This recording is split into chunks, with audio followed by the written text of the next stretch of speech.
बड़ी बुझे तरका अब फरमाइश के नई ठिकाना ढेर लोग बारे हमरो दीवाना 220 पगली न दाल हो मुखिया जी के सुनाए बाबू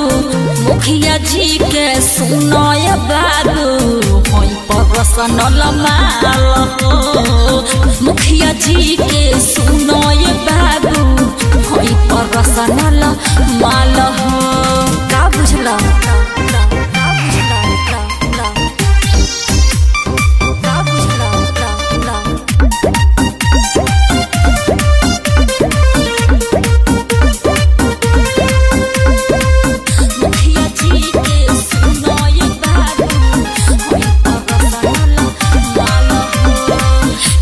पूरा बरखंड में उहे की होला खर्चा हो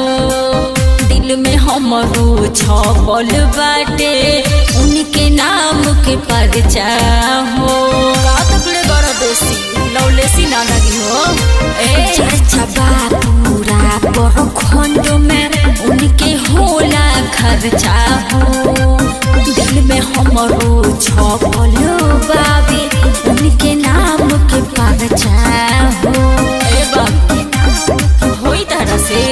कैसे तोहके बतलाई हम तोहरा के का समझाई झूठे पूछो तारा हमर हाल हो मुखिया जी के सुनो ये बाबू मुखिया जी के सुनो ये बाबू होई पर्सनल माल हो मुखिया जी के सुनो ये बाबू होई एक पीस माल हो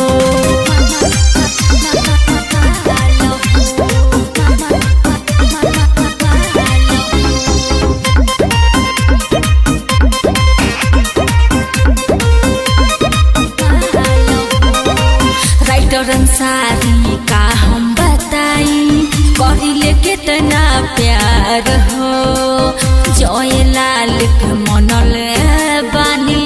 आपन हम सिंगार हो तू नजर मत गड़ावा ए बाबू हाँ मोह संसारी का हम बताई करिले कितना प्यार हो जय लाल के मनल बानी आपन हम सिंगार हो भेजा में घुसा लो सुना तोरो तारो काहे तू ना दानी दोसरा के नामे बाटे जवानी तू बिछावा ना सुके से अपन जाल हो मुखिया जी के सुनो ये बाबू मुखिया जी के सुनो ये बाबू